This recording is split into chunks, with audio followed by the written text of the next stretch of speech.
और यार इस वीडियो में ना मैं टाटा नैनो की सर्विस करवाने वाला हूँ। अभी पता नहीं है किस में जाना है, लेकिन हो सकता है नैनो को लेके जाऊँ या फिर हो सकता है अपनी हॉर्नेट 125 को लेके जाऊँ। लेकिन रेडी तो दोनों ही रखनी पड़ेगी, जिस पे भी मन करेगा उसको लेके चला जाऊँगा। तो स्वागत है यार आप सभी का एक और नए दिन में। अभी टाइम सुबह के 12 बज चुके हैं और आज फिलहाल अपनी TVS जुपिटर चला रहा हूँ। बहुत दिनों बाद तो नहीं, वैसे रोज़ सुबह तो चलाता ही हूँ जब जिम जाता हूँ, लेकिन ऐसे काम पे जाने के लिए पहली बार चला रहा हूँ बहुत दिनों बाद। और यार बाइक के बाद तो स्कूटी बहुत अजीब लगती है। मतलब कुछ कुछ चीज़ों में अच्छी भी लगती है और कुछ कुछ चीज़ों में बेकार लगती है। अब अच्छी क्यों लग रही है, देखो बैग ऐसे पैरों में रख रखा है, आराम से एकदम कंफर्टेबल होके बैठ रखा हूँ। बहुत ही ज़्यादा कंफर्टेबल राइडिंग पोस्चर, कोई क्लच नहीं है, ऐसे आराम से एक हाथ से भी चला सकता हूँ इसे मैं। ये देखो, बस ब्रेक मारो और एक्सेलरेट करो, एकदम एफर्टलेस चल रही है। बाइक में तो बहुत ज़्यादा ताकत, दिमाग, हाथ पैरों का यूज़ करना पड़ता है। पैरों से गियर मारो, एक पैर से गियर, एक पैर से ब्रेक, एक हाथ से क्लच और इस हाथ से एक्सेलरेट और ब्रेक। मतलब चारों चीज़ें काम करती है और इसमें मेन बस एक ये वाला हाथ काम करता है बस। उसके अलावा तीनों चीज़ें रेस्ट पे रहती है। इस हाथ से बस ब्रेक मारनी होती है, लेकिन ब्रेक इसमें भी होती है। अगर इस हाथ से आपको ब्रेक नहीं मारनी तो आप आगे की ब्रेक पे भी चला सकते हो इमरजेंसी में। सीट इतनी बड़ी है, इतनी कंफर्टेबल है, ऊपर से डिक्की भी है। अब जैसे मैं जैकेट पहन के आया था सुबह, अभी मैंने जैकेट डिक्की में डाल दी और बैग अपना आगे रख दिया आराम से, और ऐसे मस्त चलता हुआ जा रहा हूँ। ताकत भी खर्च नहीं हो रही, नहीं तो बाइक चला के तो ताकत भी खर्च हो जाती है, इतनी भूख लगने लग जाती है। जैसे एक्सरसाइज करने से कैलोरीज बर्न होती है ना, वैसे ही स्पोर्ट्स बाइक चलाने से भी कैलोरीज बर्न होती है। और कोई सी भी बाइक चलाओ क्लच तो दबाना ही पड़ता है। और ऊपर से इसके सस्पेंशन इतने मस्त हैं, सीट इतनी मस्त है। यहाँ रैली निकल रही है, आम आदमी पार्टी की रैली है।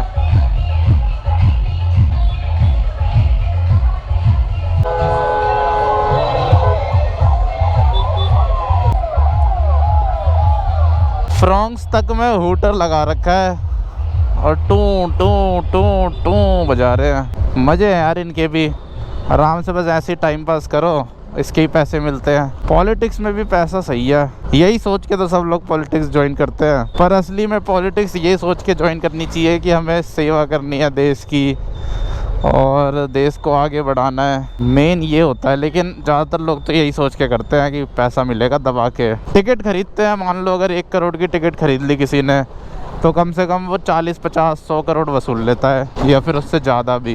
इन्वेस्टमेंट है ये एक तरह की। पर छोड़ो, अब ज़्यादा नहीं बोलते, कहीं पता चले मेरा चैनल ही डिलीट हो जाए। स्कूटी बाइकों की बात करते हैं इस चैनल पे। तो इसी के साथ घर पहुँच चुका हूँ और ये खड़ी है अपनी नैनो। ओ भाई कितनी गंदी हो रखी है। तो अभी यार अपनी स्कूटी को लेके निकल चुका हूँ मैं जिम जाने के लिए। अभी टाइम हो रहा है दोपहर के 3:30, तो चलते हैं फटाफट से जिम।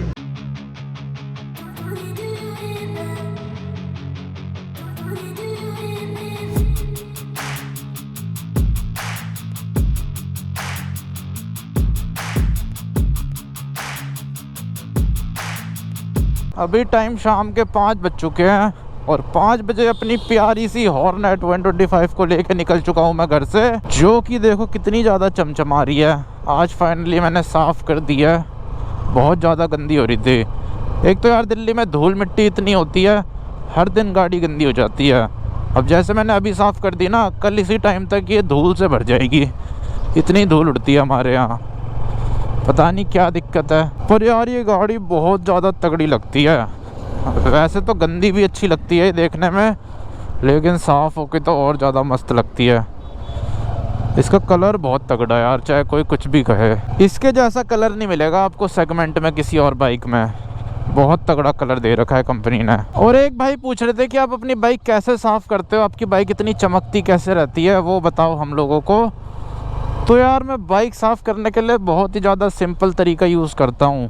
एक मैं बोतल लेता हूँ, बोतल के अंदर डालता हूँ पानी, और पानी के साथ डालता हूँ 1 पैकेट शैम्पू का। शैम्पू आप कोई सा भी ले सकते हो, कभी मैं डव यूज़ कर लेता हूँ, कभी क्लिनिक प्लस यूज़ कर लेता हूँ, कभी सनसिल्क यूज़ कर लेता हूँ। मतलब जो भी मिल जाए घर पे वही 1 पैकेट डालता हूँ, जो 1 रुपये का 1 पैकेट आता है, और डव का 2 रुपये का आता है।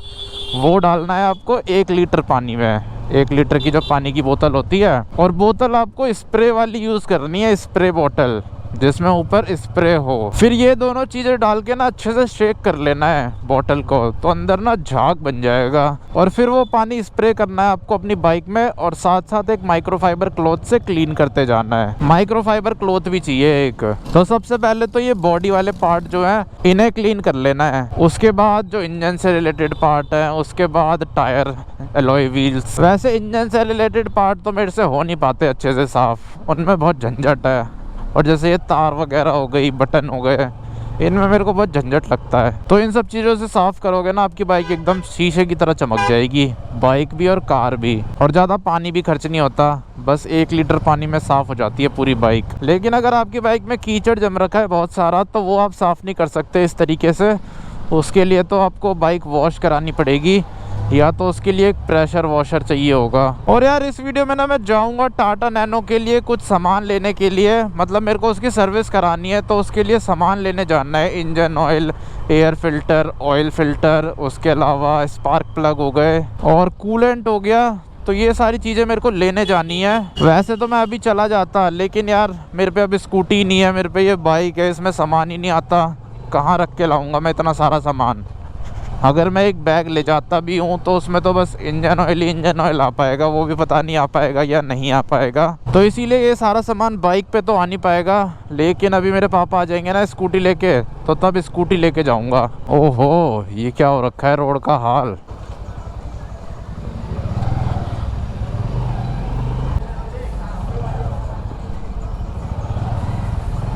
कूलेंट भी ना चेंज करवा दूंगा, नया कूलेंट डलवाऊंगा, पुराना कूलेंट निकलवा दूंगा। पता नहीं कब का पड़ा है उसमें कूलेंट। बाकी देखते हैं, अभी तो फ़िलहाल मैं किसी काम से आ रखा हूँ यहाँ पे। ये देखो आजकल हमारे यहाँ बच्चे बहुत ज़्यादा ये सीख रहे हैं, ताइक्वांडो वगैरह। तो ये देखो यहाँ पे होंडा का शोरूम आ चुका है। इनके पास तो अब वो एडवेंचर बाइक भी आ गई होंडा की, जब मैं आया था तब नहीं खड़ी थी। और ये आ गया हीरो का सरकारी शोरूम। हीरो सरकारी कंपनी है क्या?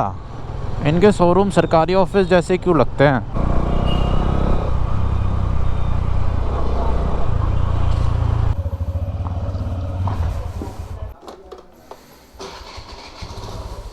तो अब यार टाइम हो चुका है शाम के 7:30। अब अपनी टीवीएस जुपिटर को लेके जा रहा हूँ मैं। फटाफट चलते हैं, दुकान बंद ना हो गई हो। सामान लेके आते हैं टाटा नैनो की सर्विस के लिए। और सामान यार मैं इसलिए ख़रीद रहा हूँ पहले, क्योंकि नैनो में एक प्रॉब्लम है, कुछ सामान इसका मिलता नहीं है जल्दी से। मतलब कुछ ही गिनी चुनी दुकानें हैं जहाँ पे नैनो का सामान मिल जाता है। अब जैसे मारुति का सामान तो हर दुकान में मिल जाता है, तो उसमें इतनी ज़रूरत नहीं होती पहले से सामान ख़रीदने की। लेकिन नैनो में सही रहता है कि आप पहले से ख़रीद लो, फिर किसी से भी सर्विस करा लो 500 रुपये में। पर मेरे घर के पास में ही एक दुकान है, मेरे घर से 1-1.5 किलोमीटर होगी, तो वहाँ मिल जाता है ज़्यादातर सामान टाटा नैनो का। नहीं तो फिर उसके अलावा मालवीय नगर में है, वो मेरे घर से होगा 7-8 किलोमीटर, 7 किलोमीटर होगा, तो वहाँ पे भी मिल जाता है नैनो का सामान। फिर उसके बाद लाजपत नगर में मिलता है। लाजपत नगर मेरे घर से होगा 11-12 किलोमीटर, तो वहाँ पे भी नैनो का सामान मिल जाता है कुछ। इसके अलावा और भी दुकानें हो सकती है, लेकिन मेरे को इतनी ही पता है, क्योंकि दिल्ली में तो कार मार्केट, बाइक मार्केट जगह जगह लगती है। हर जगह यहाँ पे कार मार्केट है, क्योंकि गाड़ियाँ इतनी हैं, इतनी सारी दुकानें हैं, फिर भी दुकानें कम पड़ती है सर्विस कराने के लिए, गाड़ियों का काम कराने के लिए। भीड़ लग जाती है दुकानों में, लाइन लगती है। स्कूटी चलाने का भी यार अपना अलग ही मज़ा है, बहुत लाइट होती है, मतलब बिल्कुल मेहनत ही नहीं लगती चलाने में। बाइक चलाने में मेहनत लगती है, ना गियर डालने हैं, ना क्लच दबाना है, बस रेस दो और ब्रेक मारो, और सामान भी आ जाता है। सबसे मेन तो स्कूटी होती मेरे पे तो अभी तक मैं सामान लेके भी आ जाता। ओहो, दुकान तो यार बंद हो गई जहाँ से मेरे को सामान लेना था। अब क्या किया जाए, सामान तो नहीं मिला, दुकान ही बंद है। इसके अलावा तो मुझे नहीं लगता और कोई दुकान है हमारे यहाँ स्पेयर पार्ट्स की। बाइक की दुकानें तो खुली है, कार की दुकानें बंद हो जाती है इस टाइम तक। चलो कोई नहीं, अब क्या कर सकते हैं, घर ही जाना पड़ेगा। कोई दूसरा रास्ता नहीं बचा है अब अपने पास घर जाने के अलावा। एक ही रास्ता बचा है और उसी रास्ते से हम घर चले जाएंगे। ऊपर से मेरे को लॉन्ग राइड पे जाना है, अभी पता नहीं है किस में जाना है, लेकिन हो सकता है नैनो को लेके जाऊं या फिर हो सकता है अपनी हॉर्नेट 125 को लेके जाऊं। लेकिन रेडी तो दोनों ही रखनी पड़ेगी, जिस पे भी मन करेगा उसको लेके चला जाऊंगा।